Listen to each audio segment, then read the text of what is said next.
hurricane, a tidal wave.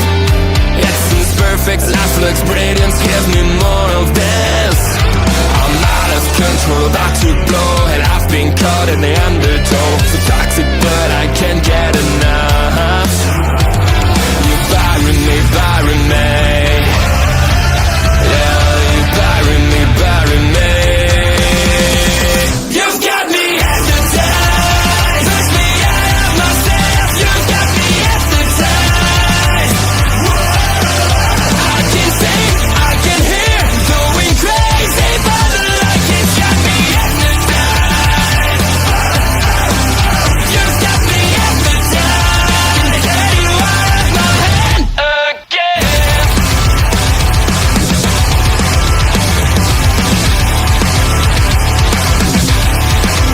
Is it wrong? Is it right? It's like I've won my final war without a fight.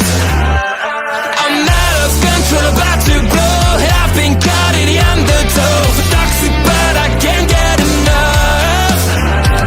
You bury me, bury me. I know you bury me, bury me. You've got me hypnotized. Push me out of myself. You've got me hypnotized. I can see, I can hear, going crazy, but the light has got me hypnotized. You've got me hypnotized. Can get you out of my head, get you out of my head again.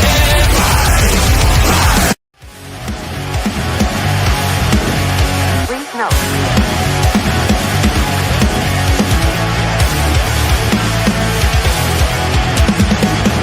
Never gonna stop, never gonna change, never gonna do the things you say. I run my own way to get there. Pulls a coin and I don't seem to care.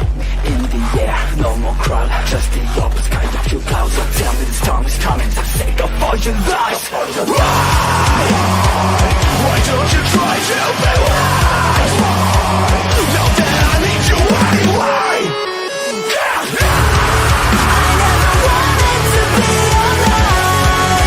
Just to feel like I'm fading.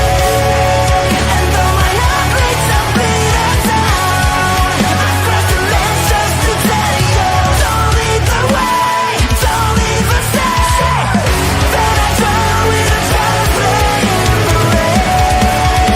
I feel like I'm fading. Always do it on my own, so I gotta get through it. And the only thing I know is to love what I'm doing. Never give up, never slow, till I finally prove it. Never listen to the no's, I just wanna keep moving. Keep my head up when I act, head up, that's a fact. Never looking back, I'ma keep myself on track. Keep my head up, staying strong, always moving on. Feel I don't belong, tell my thoughts to move along. Push myself to be the best, die with no regrets. Live with every breath, see my message start to spread. And I had so many dreams, then you hit your teens. Life ain't really what it seems, try to find out what it means. Hello, everybody, and happy Survivor Series WarGames night to you all. We are the OLE crew that are bringing you the post show. I'm Bobby Munson. Beside me, right to the side there, he is Mark Talks. And right below him, it's OLED Ed Fries. Gentlemen, how are we doing this evening? I am bloody great. That was, I thoroughly enjoyed that show. That was a really enjoyable evening for myself.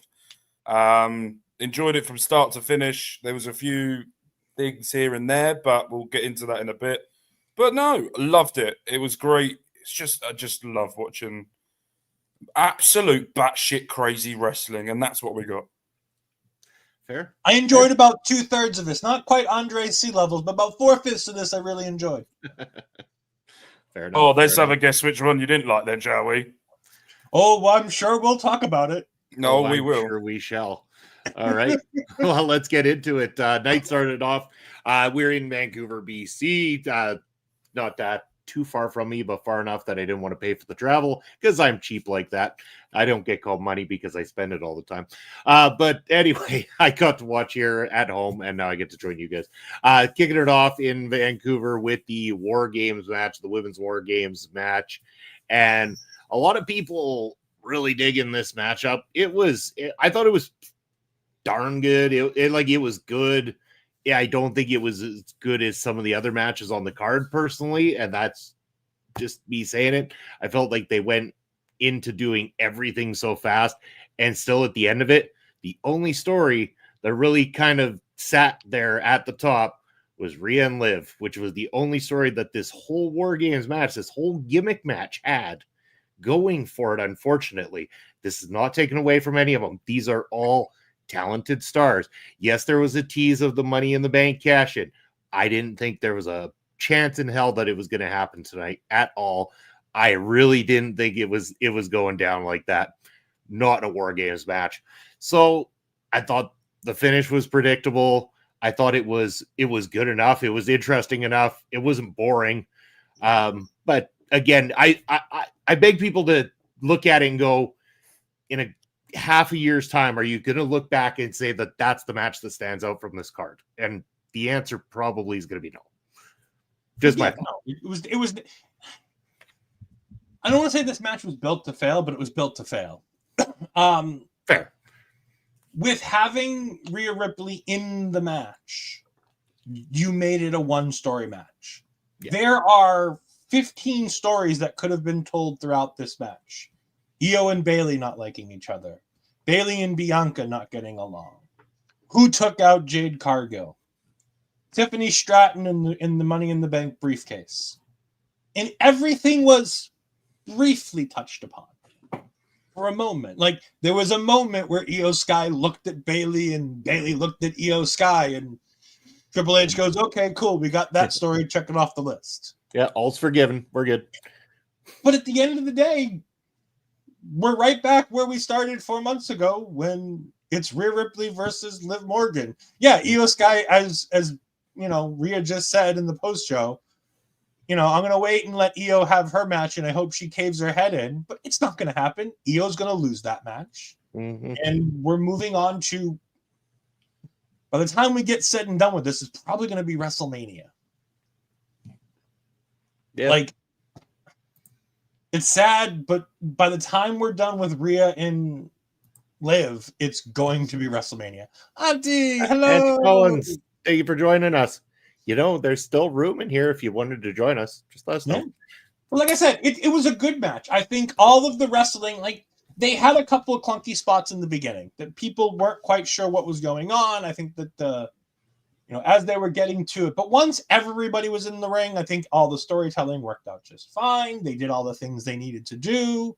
It was indeed, there was a big spot for. All I have to say now is it's Tiffy time. It was a big spot for Tiffany Stratton. I liked it. I liked the fact that she's like, who do I choose? Who do I choose? Who do I choose? And I love Io coming in with the fire extinguisher and putting the whole thing basically to bed, putting the fire out of that whole storyline. I think it's good because if Tiffany's not going to win the title, I don't think there's a reason to have her cash in. Because I don't see Tiffany Stratton being somebody who has a failed cash-in. I feel like this is going to be a successful cash-in at some point down the line. And I think that the SmackDown Women's main event for may not be the main event, but I think the SmackDown Women's Championship match is eventually going to be Tiffany Stratton versus Nia Jax. I think that's our WrestleMania match, and I think that Tiffany cashes in probably around Elimination Chamber and wins the title going into Mania. And I think she's the champ going into Mania with Nia coming after her. It's a fair assessment. I mean, that could work. I would love, I say it every single time. I'm waiting for the day that somebody just cashes in and says, I just want a WrestleMania match. I want my match. Here's my cash in. I'm taking that WrestleMania title match, and to hell with all you. I'm going to win this properly. I'd love to see Tiffy do that and then go win it clean. Be the one that beats that clean. No. John Cena did that. Have you watched the Tiffany Stratton Championship match? I totally have. And I'm just saying that would be different.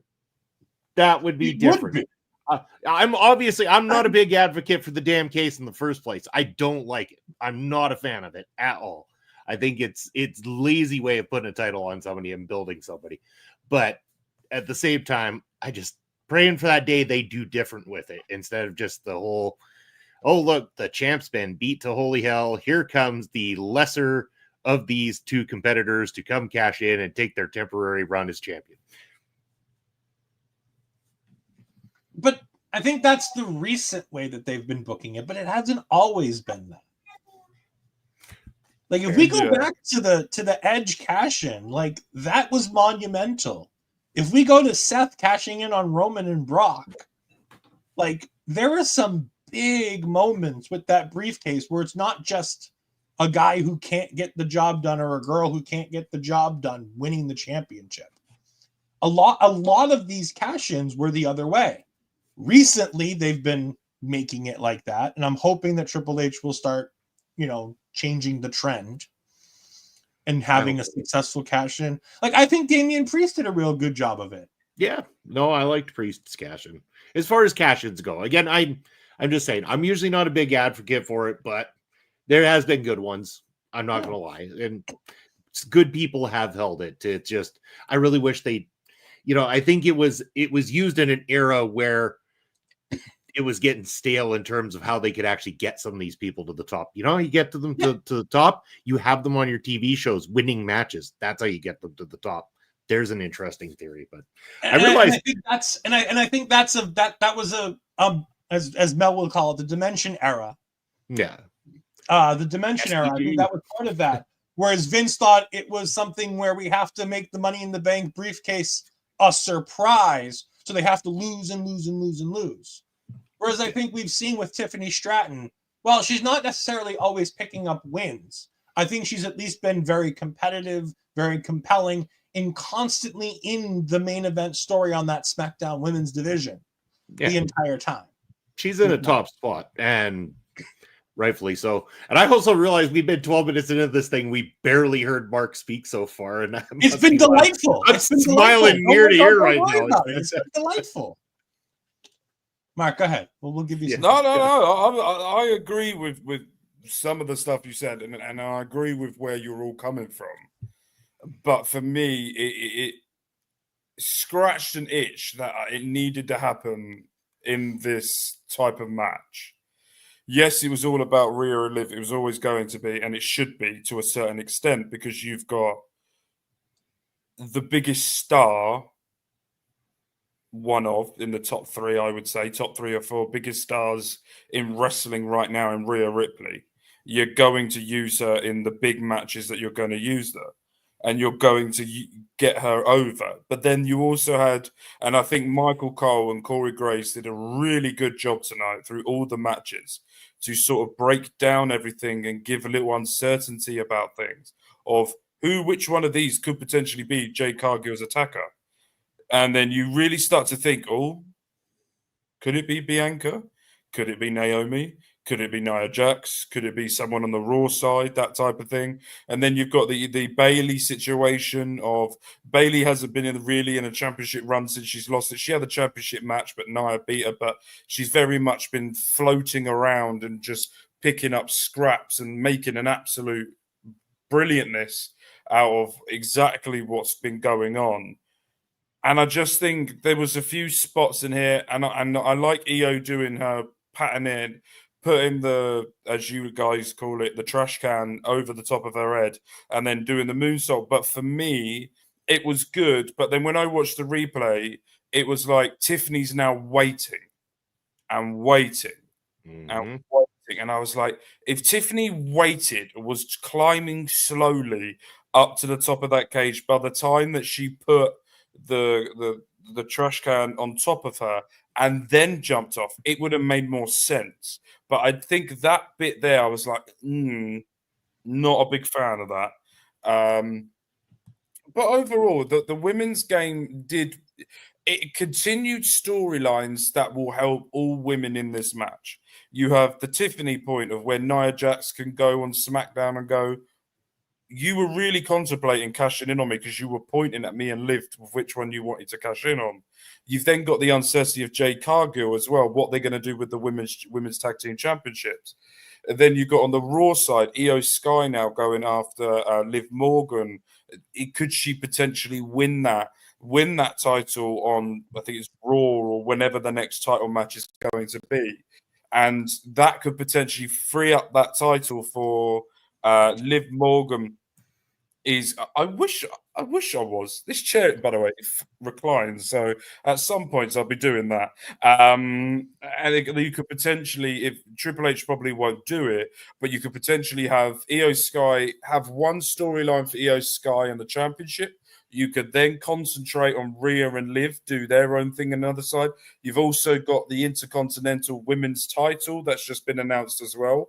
That will be coming in. So more women will be getting opportunities, different storylines for that. So there are potential here for more storylines. And I think from the dementia era, and if you look at now, and there was a big worry with Raw going to 2 hours that the women were going to get cut out because of the history, and that's probably a fair assessment of the history of WWE of that happening. But it seems to me, I don't know whether you guys agree with this, that Triple H is really now, he's gone gung-ho when he first took over. He's gone, I want all the best, all the surprises. Let's shake shit up and do it. And recently, I think since potential of the Netflix deal was announced, or since WrestleMania, once the batshit crazy match finished, everything seems to have been planned. Everything seems to have had a purpose. There's a reason why you see this for a split second, because it's going to happen a little bit later on down the line because of this reason. So for me, I'm very much of watching this match and going, okay, there's more stories for the women, and that's exactly what they needed to do out of this WarGames match. You've got your ending that Triple H wants and needs, and the WWE Universe are probably looking for most part of it. If you get away from X, then that's the finish that they're looking for. But at the same time, I liked it. I really liked it. It wasn't match of the night for me, but it was a really, really good match that I thoroughly enjoyed. It did the trick of getting people into the night. It got the energy level, which any match that starts off a night needs to get the energy levels up, and that's what it was designed for. But we got the deal coming in, clunky opening match. Why did everyone struggle to find what they were looking for under the ring before they entered the match?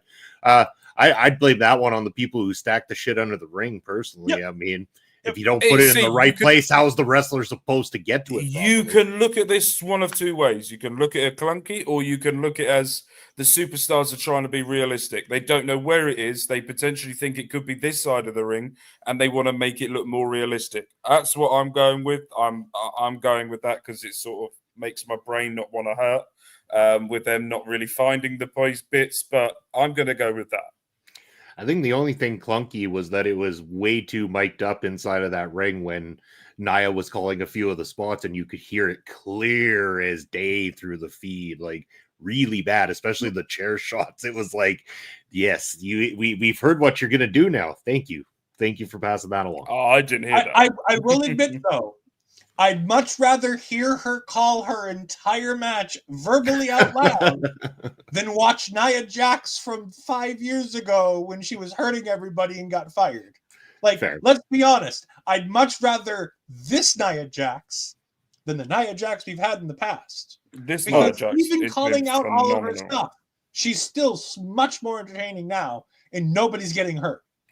Oh, people would have been just groaning had her music hit for the first one to come out to the actual WarGames matchup this evening and be in for that amount of time.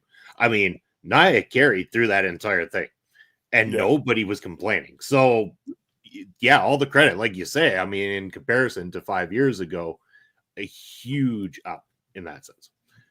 Nia Jax has been phenomenal. I'm gonna pivot a little bit to the game that I play, WWE 2K24, with the universe mode that I'm doing, and the way I try and play her is the way that WWE are doing in real life. is this unstoppable force, but there's also weaknesses to it. She's not the Andre Giant part of no one has picked her up and thrown her over, that part of things, or what they've tried to do under the Dementia era, where they literally annihilate everyone for about a year and then all of a sudden lose. That type of thing. There's a realism about it. She even tried to do a Hurricanrana the other week, and it was just, it didn't look amazing, but she tried it, and I was like, fair fucking play. You wouldn't have tried that before. And you didn't hurt anyone. But I think now Nia Jax is one of those, I would call her one of the top women currently in WWE at the moment, of the way that she's performing, the way she's doing, the storylines that she's carrying as well, and the way that everything's pushing forward. Really loving her work right now. She's one of my favorites to watch at this precise moment in the women's division. Here's the thing about wrestling. It doesn't have to look perfect. It doesn't have to look pretty. Does a fight look perfect? Does a fight look pretty? No. It looks like two people that want to hurt each other, and they will throw whatever they need to gain that victory over their opponent. So when a wrestler maybe doesn't quite get all of a move, or they try to pull off something different and it doesn't quite look right, you can sell it as this is a fight. Not everything's going to go exactly perfectly. So, yeah. And here we got Bobby Stats up in the house saying hello, guys, and happy Saturday. I think on Mark's side of the world, it's a happy Sunday already. But yes, happy Saturday to you, Bobby. We are still on Saturday for most of the planet right now. Probably 3 a.m. So he can get up tomorrow morning. I'm hoping he stays up all night. So he's he's got to pull the all-nighter. Yeah. Absolutely not. It's currently 3 a.m. and I at one point there was a gap between like the main event and the final match, and I was sat here and I was like, "Oh, I'm satisfied now." And then I slowly started nodding off like this, and all of a sudden I just heard Solo's music. I went, "Okay, I need to slightly wake up now. I've got to do a review show after." I'm slowly fading. There it is. Well, I mean, you could have fallen asleep. We'd have been fine without you. It's okay. No, Ed, you needed me here just to be with you. That's why. I really don't think I did. did. You do. No. You may not think it, but I know deep down you really needed it. I think I'd been okay. No, but you really do. Bobby, you might want to carry on because we could do this for a while. I was just going to say, well, guys, speaking of falling asleep and snoozing on things, the popularity of LA Knight has completely fizzled out, and so has his title run as he went up against Shinsuke Nakamura in the next match for the U.S. title. First of all, Nakamura, the entrance now looks fantastic. The replay of his music now also great. As soon as I saw that presentation presented on SmackDown, I was like, yeah, there's no way LA Knight is pulling out of this. Like, the whole thing is LA Knight's ordeal was popular on the way to the title. The story of getting to the title was LA Knight's story. It's now ended. It isn't much left on that level for LA Knight, in my opinion. Nakamura returning, new look, badass look, new music, new presentation. That mask, great touch as well, too. This match was fine. There was nothing special about it. This was a good TV match for a U.S. title. That, like, had this happened on SmackDown, I would have been like, hey, that was a good SmackDown title match. Pay-per-view match, premium live event match. It was put in the spot it needed to be put in. Second match of the night. Probably my least favorite match of the night. And there was nothing overly wrong with it. At the same time, I'm saying least favorite match of the night, but I didn't dislike it. I agree. I think you're very harsh on LA Knight to kick things off there. I don't think that the light has fizzled out. I don't think that at all. I think the thing with LA Knight is the perfect opponents for LA Knight are ones that can slightly help him more and elevate him to the abilities of what he's got. Nakamura's style and LA Knight style don't mesh, and I always found it a bit clunky. If you think about it, the best matches LA Knight has done was the one against Andrade, the one that he did against Carmelo Hayes, and the triple threat match that they had, which was phenomenal. That triple threat match and the brilliance of that finish as well. at the same time. I think that the style, and I also think as well, I don't know whether it's one of those things that I don't know if them two have ever met in the ring before, but it felt like that they hadn't, and they were trying to feel each other out. And it was one of those where you would have probably wanted this to happen a few weeks prior, or a few weeks where Nakamura comes out to a match and starts beating him down a bit more. It felt like, oh, Nakamura's here, go. We've got a new. It's like the music turned up the day that he returned, and they were like, "Right, got it, go." And it felt a little bit rushed on my end from that. But Nakamura's just superb. I need to see Nakamura of NXT. That's the Nakamura I'm waiting for. That was the man I fell in love with, and I never watched him. I can see here. We'll talk about that in a second. But I never saw Nakamura wrestle before NXT. I never knew the hype before NXT. And when I started watching NXT was when Sami Zayn, I heard about this massive star coming, and I watched that. That's what started getting me into NXT at the time. And I loved him ever since then. So, and I'm a bit upset under the dementia era how Nakamura was used and a wasted opportunity at WrestleMania with AJ Styles, because I've heard so many great things about it. And then it didn't really come about from that. So I'm excited to see with Triple H's hands, and I want to. Is it Lee Fitting? That does okay. I want to see under Lee Fitting, Triple H's hands, how they're going to mesh this Shinsuke Nakamura with the mist and everything that goes with it, how they're going to present him and what's going to happen next. I'm really excited. I'm also very excited to see what goes on with LA Knight next. Where does he go? He's going to want a rematch. He's going to get a rematch. But how are they going to do that build again that they had before? That's my thought of that so far. Okay. Yeah, and I wanted to bring breaking news during the pay-per-view after the Nakamura match, and it's why I kept saying wait on Bobby's comments. It was announced that Shinsuke Nakamura is going back to Noah on January 1st to have a special singles match against Yuka Sasaki, I believe is how it's pronounced.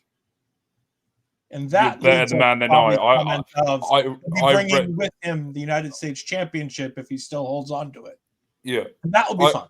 I read that name 4 times and still could not bloody work out how to pronounce it. So I'm going to go with what you said. Sasaki. Yeah, Sasaki, because the S makes a sort of Z sound when it's multiple of them.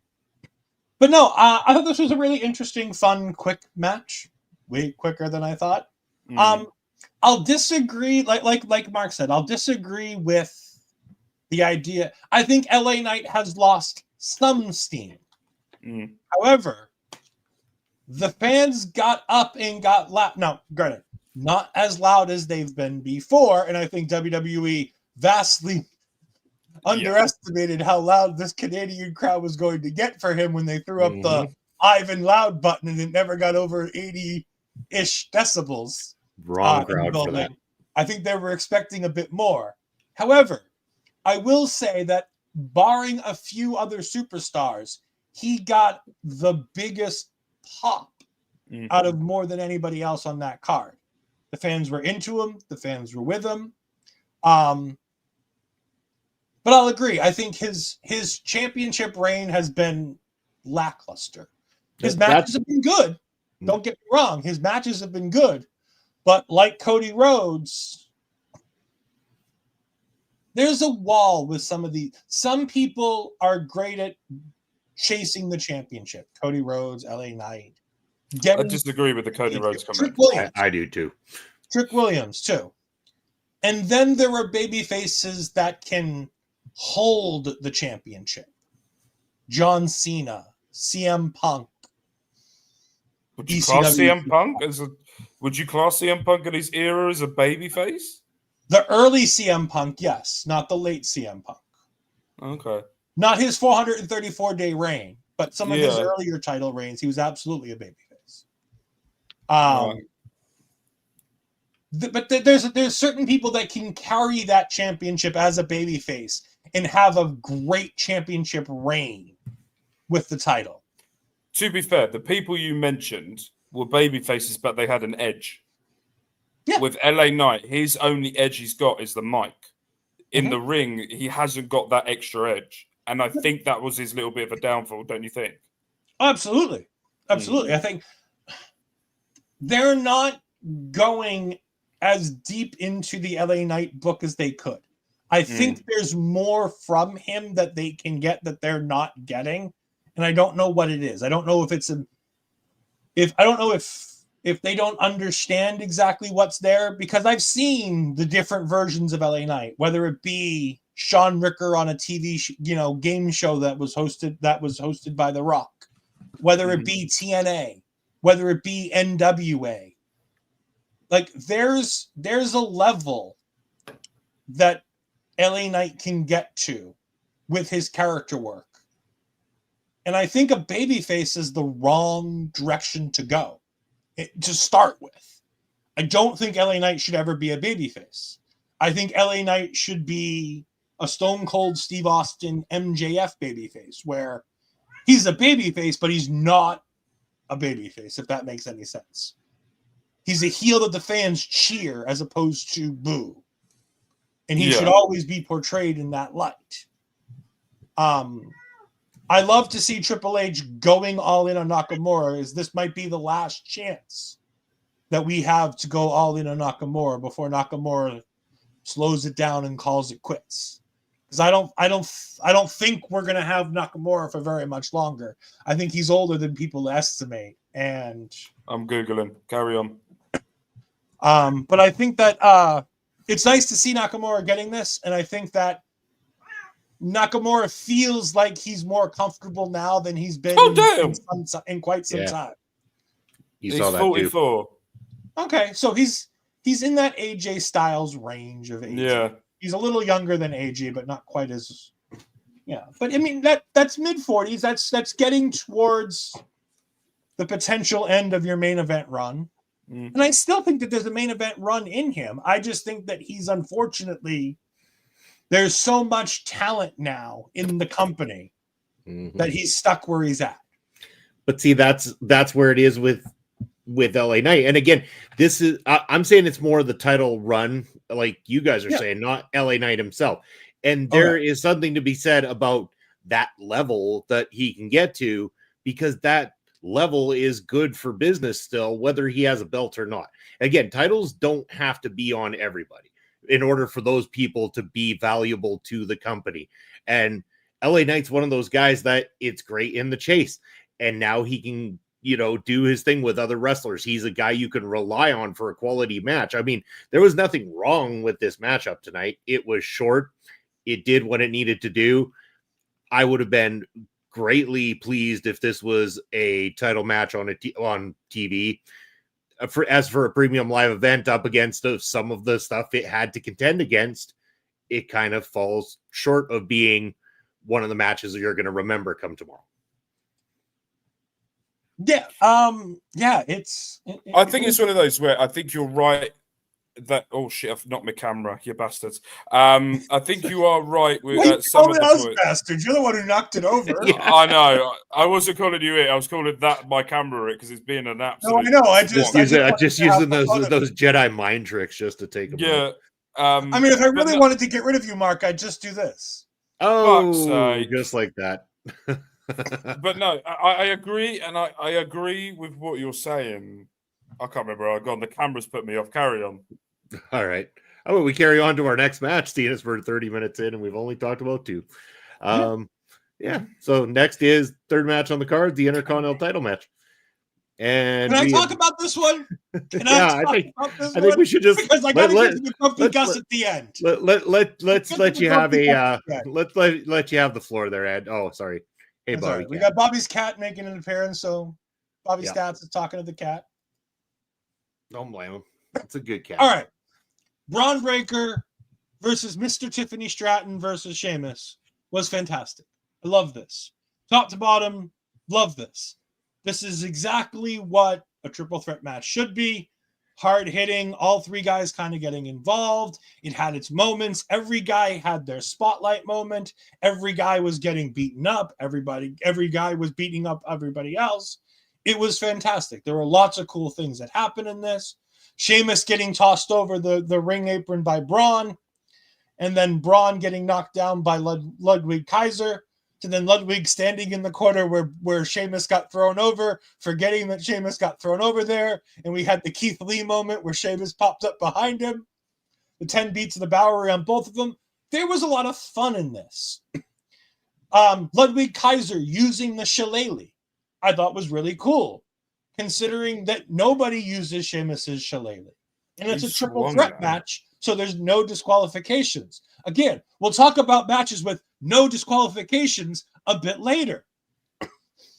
I really think that this match did a lot for everybody involved. I thought Ludwig Kaiser at moments looked like a genius. I thought he got over his moveset. I thought he got over his character. I thought he got over this manic place that Gunther has put him in to prove himself, to upgrade himself. I think this guy is a future Intercontinental Champion. He may be the very next Intercontinental Champion. Honestly, if I had my way with it, he would be the next Intercontinental Champion. Not now, but in a few months. There's a lot of fun to be had. Yeah, Ludwig Kaiser was absolutely a future single star in this. He's got everything he needs. He can talk, he can wrestle, he can brawl, he can do the high fly, he can do the in-ring grapple work. He's got everything he needs wrapped up to a nice, pretty package. But this is the Bron Breakker show right now. And Bron Breakker is doing everything he needs to, including cutting fire promos now. The one knock you could always have on Bron Breakker is, has good match, looks like $1 million, can't talk for shit. Well, check that last one off. He talks now, and he does very good at it. Whether they're simple scripted promos or if he's found something in himself after working with Baron Corbin and being part of the War Dogs, the Wolf Dogs, there's been something special that's come out of Bron Breakker since being brought up to the main roster. There's something special about this Intercontinental run if you exclude the 3-week run that Jey Uso had with the Intercontinental title in between. But if you squash all that together as one big run, I think he's doing a lot of good work with this Intercontinental Championship. I think they're booking him incredibly without making him seem like he's unbeatable. They're giving him weaknesses. They're giving people ways to beat him, except him running into the corner. Because it's running into things, but at least it's not always the turnbuckle, which, as Bobby can tell you, is 101. Big, strong guy wrestler has to run into turnbuckle to be beaten. At least they're using other parts. He can run into the stairs. He can run into the corner of the table. He can run into the little side table thing that they knock over at the side of the ring. Like, there's a bunch of other things that at least he runs into to stop him. But at the end of the day right now, Bron Breakker's on a run, and he's making everybody look fantastic on the way there. And working with Sheamus, there's no way you're not going to be looking fantastic as long as you have any ounce of skill in the business. I agree with that. And the good thing about the match is Sheamus did the Irish thing and lose. I was nice to the Irish a few weeks ago about Katie Taylor. Let me have my moment. I'm English. Thank you. So for me, yeah, I completely agree with everything what Ed said. And that's a rarity because I know full well that agreement will not last very long after this. But I agree. And I also think as well, Ludwig's time is going to come. Mm-hmm. But WWE need to find the perfect opportunity to do it. This was not it. Sheamus winning the Intercontinental Championship now, not it. Sheamus winning the Intercontinental Championship at WrestleMania and getting the Grand Slam thing that he's always been looking for, and the last title he hasn't won, is it. Ludwig then beating Sheamus soon after that to piss everyone off is the way to do it. You then have Ilya Dragunov coming back around about that time as well. Then you've got other superstars that will be coming up, Obafemi, from NXT. You've got other superstars that could potentially come in, Penta, along with other things as well. So there is WWE have to be careful from now till Mania. You cannot let Sheamus and Bron really go at it again until the Royal Rumble time, I would say, leading to WrestleMania. That's when I would do it. Give Bron Breakker some other superstars that haven't given. Give it to a random match against Dominic or Carlito, or have a random match against JD McDonough with Finn Balor looking like he's going to go off, and have another match with Damian Priest. We'll get into that later on, along with other things as well. So JD McDonough needs to get back into the singles role of doing things. He's an absolutely incredible singles competitor, and I would love to see him get back into doing what he was doing before. And so there is a lot of opportunities now. The WWE needs to pivot. You could do the Sheamus and Ludwig feud and have a big blowout end to this. That's fine. Because you could have the Sheamus going, oh, he's cost him again. Let's go all out for a finale on that. But leave Bron Breakker to the side. Let him go and find other competitors. Jacob Fatu, at some point, I need to see that. Bron Breakker, Jacob Fatu. Please, I will even pay not a lot of money because I'm very skint, but I will pay the money I've got just to watch that. I did go. Morocco was honeymoon, Tunisia was family, different things. Okay, well, then also going around the world. Also, I didn't really pay for it. My mother did. So anyway, I'm not going to complain. But no, it is very much of that. They've done an excellent job. This was a great match. This was everything for everyone. That pinfall when Ludwig pulled the referee out of the ring and the way that it all finished off.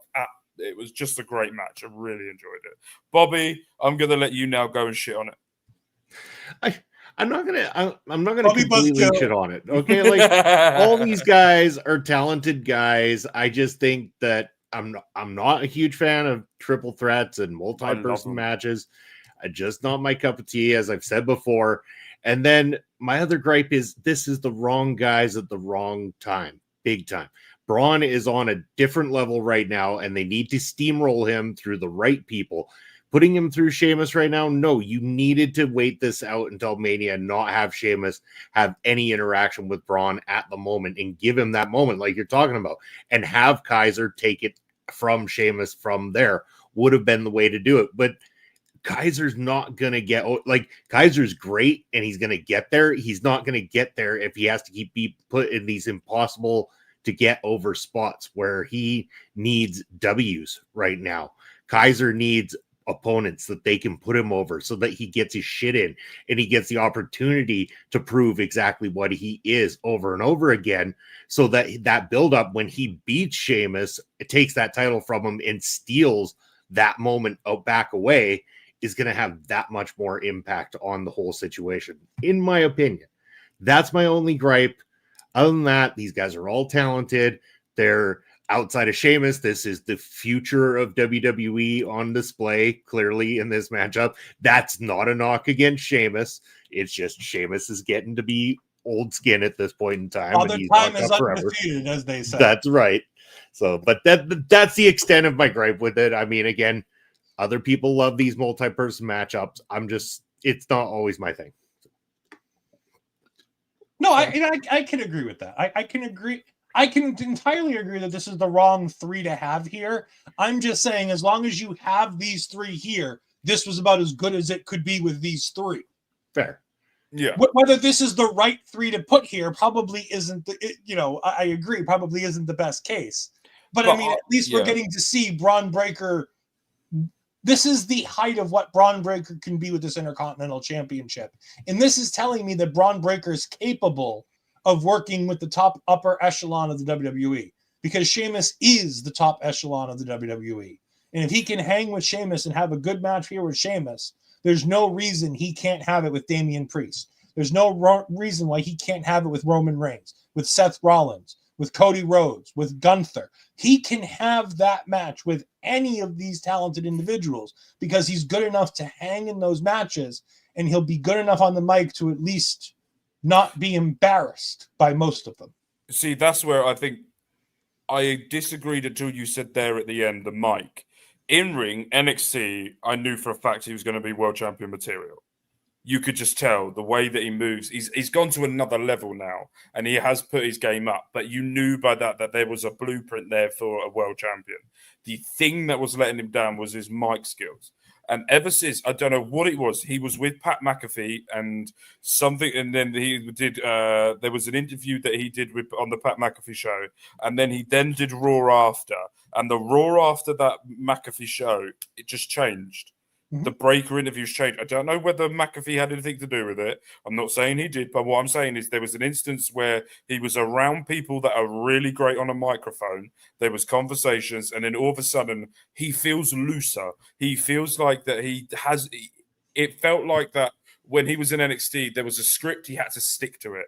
With WWE right now, there probably is, but he feels like he's saying the words or he has an input in what he's saying.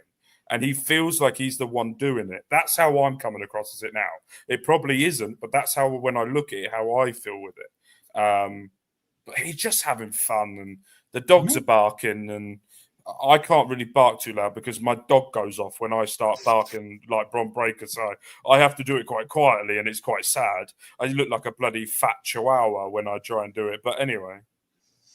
I'm now going to try to Photoshop Mark. Love it. Tonight's activities to see if I can get it ready for tomorrow. There you go. Try and get it done. Perfect. All right. Well, now we move on to what was easily the best professional wrestling match on anybody's programming at all today. And that was the World match are you Championship match. talking about? Was the World Championship match with the Ring General and Damian Priest. And as good as Priest is, he's no Gunther. And Just before we start this, I need to ask you something. What was the stipulation in this match? That this was a world championship match between two competitors. What was the stipulation for this matchup? There was a stipulation. It was a street fight.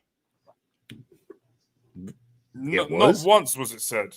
I didn't ever hear it called that. It was supposed to be a street fight. It was advertised on Raw as a street fight. Well, and they wrestled it like a submission match. Well, Raw sucks anyway. I wouldn't go that far. Raw has actually been really good. I've actually been really enjoying Raw. I don't know. It didn't need to be like. Why do we need another gimmick? That would have been stupid in the first place. It didn't need to be a gimmick match because it had no need to be a gimmick match on a card full of gimmick matches. So I'm glad they didn't go to a street fight on this whole situation. I'm glad that this one ended up being more of an actual wrestling matchup. And this one just proved once again that Damian Priest can hang in a great wrestling matchup. This wasn't just two big guys slugging it out. This was two big guys slugging it out and wrestling a professional wrestling matchup. Yeah, there was shady shenanigans that cost Priest, but at least in the back of a lot of people's minds, this was one of the times they felt Gunther was in danger when he was defending his championship. And that just goes to show that they have put Priest in a good enough spot that they have you believing that they could pull the trigger on another Damian Priest title run, especially when they've got somebody the caliber of Gunther holding that belt right now. So I personally was a fan of this. I liked how it was done. I'm okay with the finish. I'm especially because there is still that unsolved animosity, I guess, with the Judgment Day split up that needs to be, aired out and finished for good before we can finally move on and have Damian Priest do his own thing. Maybe by that time, all these different wrestlers will actually have music and stuff that differentiates them between their individuality and the Judgment Day, because they all still look like previous members of the Judgment Day at the moment. Priest has his own new music now. He does, but everything about it still screams Judgment Day. And by the way, I will correct myself. I am incorrect. It was alluded to that it would be a street fight. It was apparently never made official. There we go. Because I can no longer find any graphic that includes this as a street fight. I was incorrect. All right, but it was still a really bad submission match. It wasn't even a submission match. It was It a really wrestling was. match. It was a wrestling match. It really felt like a submission match. No, there was an opportunity this is what you call wrestling, not like the flippy shit Mhm. that you see normally. This was how it goes. There was an area that Damian Priest had got hurt in, and Gunther targeted, just like how a proper wrestling match should be. It's the way Mhm. Brock Lesnar used to do it. Brock Lesnar used to target an area, beat it down, use the Kimura to win it, or beat you down so you couldn't walk and F5 you to win it. It's the way, and I love the way, and I said this in the Discord, and I said this as well online as well. If Damian Priest won this, I would have gone fair play. That was a good match. This was one of those builds to this match. It's not like the Sami Zayn bullshit. This was the build to this match that I legitimately thought that Gunther was going to lose. I really thought at one point leading to this match, I was like, he's got in his head so much. WWE are finding a way that he's got in his head so much that he should have beaten Cody Rhodes that he's lost a step. And the step is just going to tumble him down. And then the arm thing happened, and then he started working it. Great submission work with new. I haven't seen half of those holds before. To be fair, I only watched TNA and WWE, so everyone else has watched about 55,000 other promotions compared to me. So it's very much new holds for me that I haven't really seen before. Damian Priest throwing it out, and I thought this was a great match, and I thought. I really did think at the end that Damian Priest shouldn't have fell, and the crowd thought the same as well when they said you fucked up.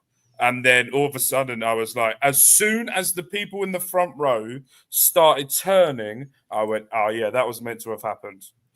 Hello, Sean. and I was like, "Yeah, that was meant to have happened." And then Finn Balor comes out, and then I've read somewhere. That the match is going to finish at WrestleMania between Finn and Damian. So that's way too long, obviously for me anyway. It's not. No. Yes. No, it's not. No, longevity is a good thing. No. Yes, No, longevity. No. Good feuds are a good Longevity thing. This is a bad feud. is a good thing. Longevity, I agree. Not when they keep repeating the same bullshit every single time. This is repeat. Rinse and repeat. This is why you can actually use a gimmick match on this one, though, because they've rinsed and repeat the whole Finn Balor hiding behind Judgment Day and Finn Balor sneak attacking and stuff like that. So you can now gimmick this one. You can put them in a cage or a Hell in a Cell or something like that at a WrestleMania because it's a blow off to the feud. It makes sense. It's actually a gimmick for the purpose of ending a blood feud between two rivals, and that's the best part about it. Get it done at Rumble. Get it done at Rumble, and Absolutely. I'll be happy. Finish this shit at Rumble. I do not want to see Damian Priest versus Finn Balor at WrestleMania. Because we could potentially. No. Because we could 2 days of potentially. WrestleMania, though. You need matches. You've got 2 days of Royal Rumble. We can put Damian Priest in a much better match at WrestleMania. 100%. You've got 2 nights of Royal Rumble now. You've got 2 nights of No, Royal you Rumble. still have one night this year. Oh, is it still Just one night night. in 2025? Oh, okay. But at the same time, it's like I get what you're saying, Bobby, and I get it, and I understand what you're saying, because we've had the bloodline do longevity, and there was swaps and changes. Little bits have stayed the same, but there was always something that was going to come to that was something that was going to happen. There was always inner thing. Going. But this Judgment Day bollocks is boring the shit out of me. Like, I need Rhea Ripley versus Liv Morgan to end in the first person to fall off a train, and then the next one I need Finn Balor versus Damian Priest in I Quit on the top of the Empire State Building, just so that it goes so extreme that it can never be touched again, and we never see it again, and we never hear from it again, because they're both excellent competitors, but they're in such a horrible position with how it's been gone so far. This needs to be done, and this needs to move on. And we need Damian Priest could easily get opponent for WrestleMania. Easily. He could get in the IC title match. He could get into a feud with someone that he hasn't wrestled before. You could have a fun match with Damian Priest against a new superstar that's coming in, because he's getting to the point now where you're starting to trust him, apart from when he goes over the top rope, to do a match against anybody. And that's the same with Gunther. And that's why we're talking about this match as well with the Ring General, is you thought he was beatable. But then there was that, and there was a point in this match I knew that he was going to win, was the point of, I can't remember what happened just before. He got up and started shouting at the crowd and then started targeting bits. And I went, right, he's now snapped back, or something's triggered in him to get that confidence back of what he had before. And I went, right, yeah, he ain't losing this. Even though I know full well he's going to lose this at WrestleMania and I'm going to be heartbroken at another WrestleMania. But But that's what WrestleMania is designed for, is for villains like Gunther holding the championship strongly to finally get beat by the babyface. The story of triumph and overcoming the odds. Like, that's exactly what WrestleMania is designed for. And that's why Gunther is so good in the position that he is. Because even for those of you who say he's boring or you don't like him or anything like that, you're going to be excited when the right babyface beats his ass at WrestleMania and takes the belt from him. And it's going to have that much more impact because they have him there every single week. Whether he's in a promo or he's in a match, he is there working. He is on TV. He is good inside the ring. I don't care if you find him boring or not. His technical ability and his selling is fucking fantastic. Top notch. Best in the world. As a resident American, hold on. Yes, sorry. Resident American, Thanksgiving was good. Canadian, it was good in October. They don't have it. I don't have it. None of us have been to any wrestling cons. No. So we can't really help. If you would like to book the whole of OLE to have a table at a WrestleCon and fly me out to America, then please email us and I will happily fly me out and I'll do it. Mark will fly all of us to those locations because he flies himself around the world. It was nice to have Rhea interact with other people that weren't Liv and Raquel until she pinned Liv after beating up Raquel, who she was handcuffed. All right, we've gone past that match now. We talked about it for about 20 minutes. Let's carry on. Yeah, carry on kind of goes into the main. Guys, something's glitching right now. Coming soon.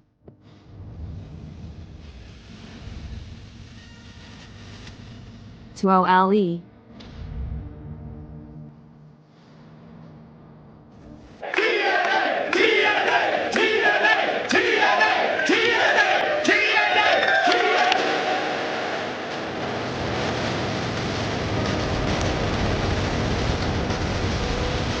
See you soon.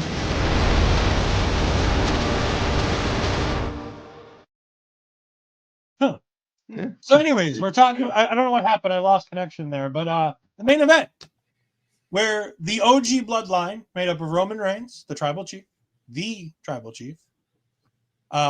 Usos, Jimmy and Jay Uso, Sammy Uso, and of course, the best in the world, CM Punk. Well, old man in the world, CM Punk. Formerly best in the world, now just best old bitter man. Versus Timu bloodline, made up of the best on their side, the Samoan Werewolf. Fantastic guy. Just as long as you don't want him to show up to your shows, and he's fine. What do you also have, What the hell are you talking about on that front? He's notorious for no showing Indian promotions. You also had on that side God, the girl is a destruction. The girl is a destiny. Tamatonga and Tongaloa or Bachaloa. And of course, I really wanted to do that for so long. Anyway, carry on. The Timu Chief. He's only just one rung above Mark Talks Wrestling. He's Solo Sikoa. I love you, Solo. And of course, Bronson Reed. Fantastic guy. Big. By the way, I need that new shirt, Tsunami State. I need that. I will buy that. I need that shirt. That was a good call. That was a great call. Sometimes great things are come about from that kind of stuff. So make it happen. Plus, that big bastard went off that cage. Like, come on.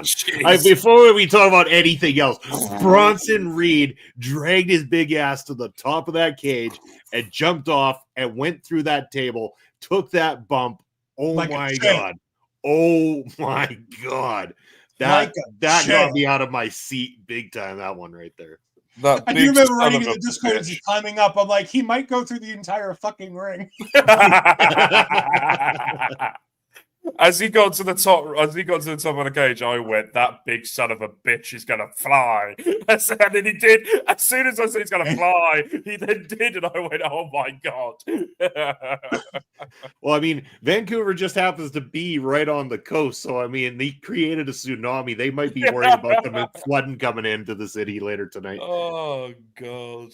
This was good though. I really liked this match. I did too.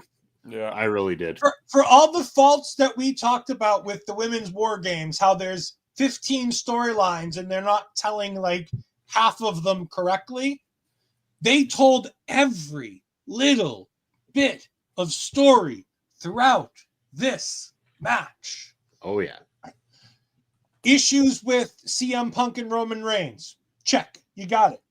Can we trust Sami Zayn as, bringing Sami Uso into the fold?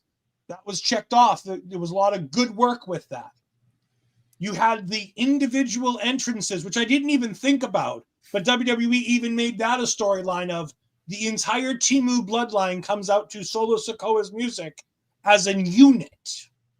Mhm. And every single member of the bloodline comes out to their own individual music and their own individual entrances. to be fair, if you have Roman Reigns' music, you're going to come out to that on your own anyway, aren't you?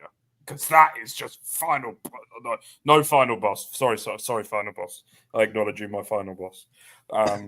But God level status. I mean, and that crowd was yeeting like crazy. Those Canadians wanted to yeet all over the place, as Mark would say. Those Canadians were dropping a lot of F-bombs in this matchup as well. To be fair, there was a couple of these wrestlers dropping a couple of F-bombs. Well, you did have Jacob Fatu in there. I'm surprised he's kept it. Yeah, and I think he was the one who didn't. That's what shocks me. That's again, if anyone goes back and watches old Roman MLW Reigns at the tape, end of the match saying, "Let's get this fucking shit over with." yeah, but if you go back and watch old Jacob Fatu, there's usually a distinct amount of F-bombs that were way higher than the amount of times that guy bumps in a match. Apparently, Melbourne was saying as well is that Tamatonga is now doing the yeah, so he can stop swearing. So he doesn't swear. I was like, that's brilliant. Yeah. But I got to talk about too Jacob Fatu selling in this match. Oh my god, I hate this too. Oh, I love it. It's so good. Every time he has everybody believing, and I said it in Discord. I'm just like, I'll wait. I don't ever trust Jacob Fatu is injured until I know for sure Jacob Fatu. Until I see a bone protruding through the back of the man's leg and he is unable to snap it back into place, wrap a piece of cloth around it, and continue on.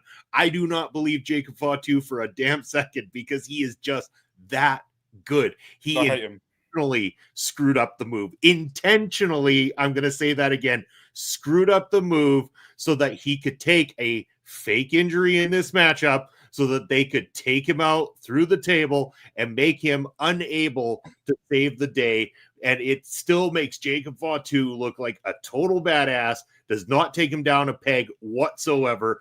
And now you're also setting in sights that he did most of the damage in this. Him and Bronson really did most of the damage team on that side of things when he wants to. And when it's time for Act 3 of this bloodline, Jacob Fatu is taking that bloodline. He will lead that bloodline. And there is new bloodline members that are going to happen eventually. They're waiting. They're training. They're getting prepared. And it's going to happen with Jacob at the top.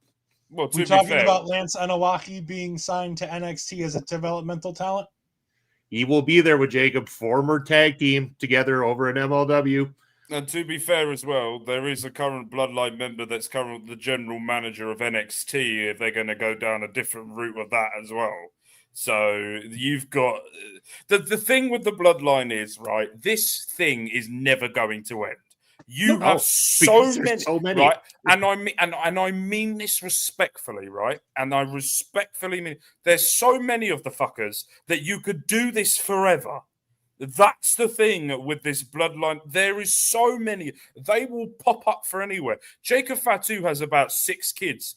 At some point, one of them's going to be ahead of the bloodline at some point as well. So they either just signed or they're planning to sign Jacob Fatu's brother, and then you've got Zila out there as well too, who's a cousin in that bloodline. I mean, you know that people have their eyes on Zila as well too. So I mean, there's 2 more names that through this whole thing. I mean, it goes on forever. Yeah, there you go. Bring it. That's just the Anna wife.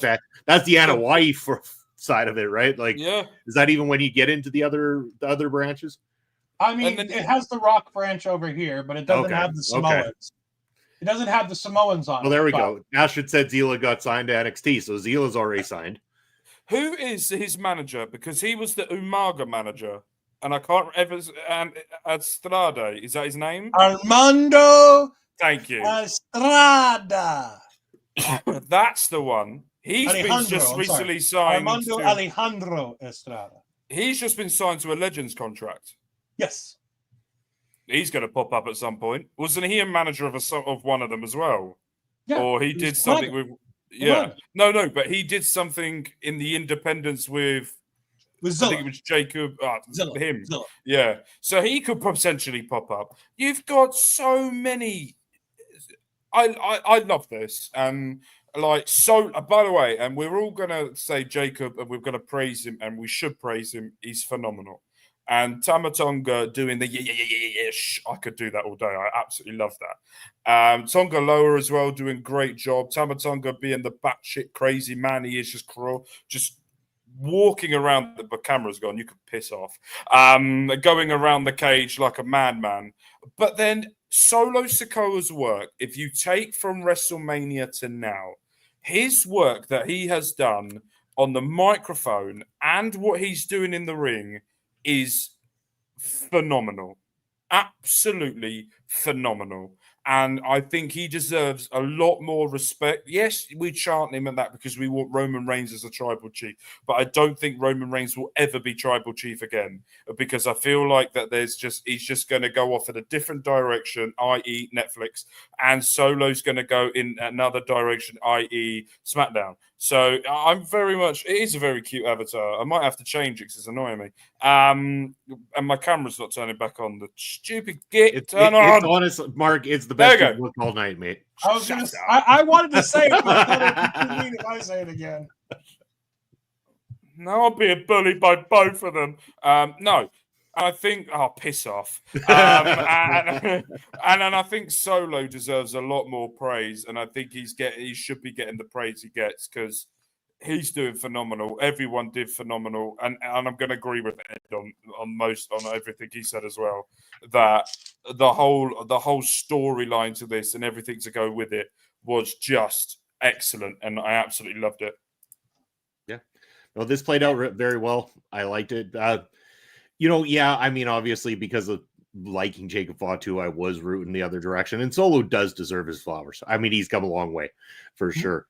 I was good either way. I mean, I think maybe Roman and his crew needed it at this point, and it doesn't really hurt the other side. It doesn't hurt Solo to take this loss, especially in the way that he did. So, brilliant. But again, to me, this was just, they've been building to this for so long. It was an opportunity. It wasn't full bloodline versus bloodline on both sides exactly, but this was bloodline war games. This was a rarity in professional wrestling. We've never had the opportunity for a full family full of individuals to be getting in there to tear each other apart, to do some of the spots they did. And by the way, that splash through the table onto Jacob Fatu, that table broke like nobody's business. That looked sick as hell as well too. Really, did you see the way Fatu laid there though? And it literally looked like he died. Yeah, he was. And do you know what? I hate him as well. Like I hate you, and I hate him. Because when I went, oh my God, he's injured, and you went, no, he's not, he's fine. And then he stood up walking around. I went, that fucker got me again. He did it before. And I was like, Jacob, you're so good at selling. At some point, you could die, and I'll still feel like you'll come back to life. He's got to the point now where I'm like, stop it. He's going to have a mystique to him forever. Like, it's going to carry on. Like, one day people will be like, it'll be a conspiracy theory that Jacob Fatu still lives out there. He's lurking in the shadows. Yeah. He's going to be like Bigfoot. He might put. He's just going to tell. They're going to think they're going to see him somewhere, and just unbelievable that man. All of them. CM Punk as well did a great job, and I think everyone in that match. And I presume that there's probably been a conversation between Roman Reigns and CM Punk before this actually happened, to clear the air after everything that happened before, to go forward. So it's good that everything was cleared, everything was good, and we just got an excellent match out of it. Now, where do we go next? The Ula Fala needs to be on the line at some point. Mania. It's the main event. It has to be. Well, then, but then there's also The Rock is going after Cody Rhodes, so interested to see where this goes. I'm looking forward to it. A lot of places, and it's going to be exciting. There's a lot of great stuff coming up. Can we also just talk about how great Bronson Reed looks with Teemu Bloodline? Like, he just feels like he fits Teemu Bloodline. Like, he's not Samoan, but I see him in the group, and it's like, yep, he's one of them. He's a Samoan. Yeah, I wouldn't argue with him. If he told me he was Samoan, I'd be like, yes, sir. Well, no, whatever you say. Yeah. I'm not going to argue with him, but I know he's not. We all know he's Australian, but you put him in that group and he just fits. And do you know what? The thing is as well, I also really want to see Bronson Reed versus Jacob Fatu. I want to see that. And that big son of a bit. And do you know what? I'm going to quote the words of Big E. Those two men are big men slapping meat. And that's exactly what I enjoy in life. Big men slapping meat.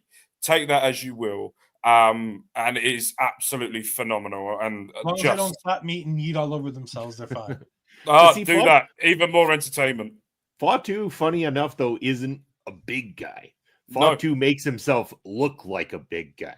But Fatu is not big like Bronson Reed, or he's not even as big as Solo Sikoa for that matter. It's just his presentation comes across bigger. Can we also talk about, like you say, Jacob's not that big. He is. He's vastly bigger than you're giving him credit for. He's at least 260. But no, like, can we talk about how big they made those cages to make sure that they could fit Bronson Reed, another member of the Tongans, plus Jacob, Fatu, and Solo, and they all had room to move around a little bit?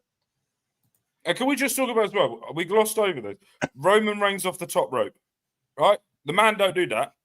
The man hasn't done that, I don't think, in a very, very long time. I can't remember the last time I've seen Roman Reigns jump off the top rope, unless I play as him in WWE 2K24, right? That's the only time I've seen Roman Reigns jump off a top rope, and he hit that crossbody clean.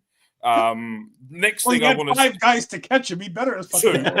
but now family, so they better catch his ass. Yeah, and now I want to see after that Roman Reigns. I'm going to challenge you to do a 450 splash because now you've got a crossbody. No. Did you see what happened when Brock tried to do a shooting star press at WrestleMania? Yes. But I just want to see it purely for my own entertainment. It then don't do have it to mean online. anything. Do it You're sick. 2K24. Yeah, you're sick. I might put that as a finisher on him, to be fair, on 2K24 now. Moving on, Bobby. What else can we expect to see next week here on our local establishment? Next week on our local establishment. Do we not have that video ready? What, the calendar? Yeah, I've only, not the newest one. No, sorry. Oh. the one that only. I was assuming Bobby had done this. Sorry, I didn't get it done on Sunday morning. So we'll just leave it at that. We'll I teed it up and it just did not successfully. I was like, I'm cool. I'll just tee him up for the new calendar. Oh, look at that. Mark looks great again. Oh, this camera's pissing me off. All right, here we go. So what we will do is we're going to mosey on over to this part of the show where Ed tells us what he's got coming up next. You can find me on Twitter, and apparently I'm on the Blue Skies as well. I don't know what the fuck I'm doing over there, so if I post something, great. If I don't, well, I'll just repost a bunch of other things that I like from people I follow. You can find me every Tuesday night with Astrid Pizarro as we talk all things NXT. And we got Deadline coming up, so we got a preview show, and we can officially announce Ophelia Payne is going to be joining us. Awesome. So Ophelia's going to be joining us for our preview show for Deadline. And of course, we're going to be joined by Santana again after her appearance on Marvel Talk last Wednesday. She'll be joining Ashley and I for the post show for Deadline. That'll all be taking place a week from tonight. Thank you. You can also catch Like I said, we had Marvel Talk last Wednesday with Santana, where me, Andre, and Santana all talked about the Black Widow movie, which you can go ahead and check that out. We had a really good time doing that. And not this upcoming Wednesday, but the following Wednesday, we are going to be going ahead and talking about Doctor Strange, the Scott Derrickson movie. There's a lot of good stuff happening there. And of course, I will be at the December 17th NXT show. So I'm very excited as I count down the days to that show. So I'll be missing from that NXT Tuesday night. But I'm sure Ash will have a fantastic special guest. Perfect. It won't be Mark. Don't worry. All right. Never Mark- is anymore. I used to do NXT. No, she doesn't like me anymore with NXT now, so it's fine. I remember that. It's absolutely fine. I'm fine. Anyway, yes. I don't think Hello, you're fine. Bobby. No, I'm not fine. Mark, what you got coming up? Hey? Oh, I don't know. What do you got? I have an announcement to make on my gaming channel Monday coming up. On Mark Talks Wrestling, we are building for Bound for Glory. And on tonight's show was the last New Japan show. And tomorrow is Evolution, where Jade Cargill is going one-on-one against Jordan Grace for the Evolution World title. And we have a tag team championship match for that as well. And the debuting WWE superstar that is Ed's favorite, and I told you I wasn't going to piss you off with that one, Ed. With that one, Obafemi will be coming in to Bound for Glory in a surprise match of my choosing. And also as well, we got Bound for Glory coming up. Bobby Munson has all of his main event championship matches. Lauren has gone batshit crazy with one of the matches. And I am a special guest referee in the championship match between the Ring General Gunter and Pete Dunne for the European title. And then on Mark Talks Football, me and Bobby are rebuilding South Shields. And the video, we're coming to the end of the Did season. you say South Shit? South Shields. Oh, okay. They're by Newcastle, so I'm doing a Geordie accent. Because that's where they talk, man. YA pet. That's all the Geordie I know. And we're coming to the end of the season, and we're very close to being crowned champions. I've got to remember where we are because I've recorded quite far ahead because I've really enjoyed playing the game. So go and make sure you go check that out. Mark Talks Football. I'm on Blue Sky on X. I just post when my videos are out, but I'm more on Blue Sky now. And I have no fucking clue what I'm doing, but I am just going along with it. Go to the link and find all his crap. Basically, I'm copying what Tom Colohue does and then doing that way. Because whatever he does, I go, I do the same. He knows what he's doing. And that's basically how I'm going.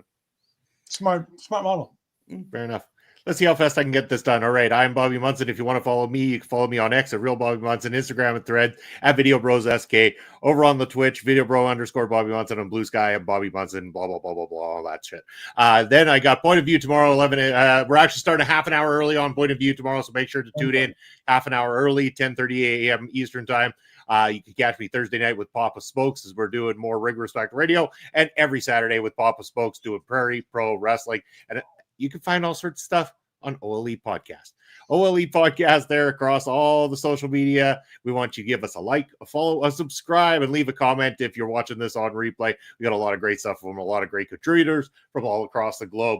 We want to thank all of you for tuning in with this WarGames post show. We appreciate your time with us here tonight. I love you, everybody. Bobby. Stay beautiful, and we'll see you all soon.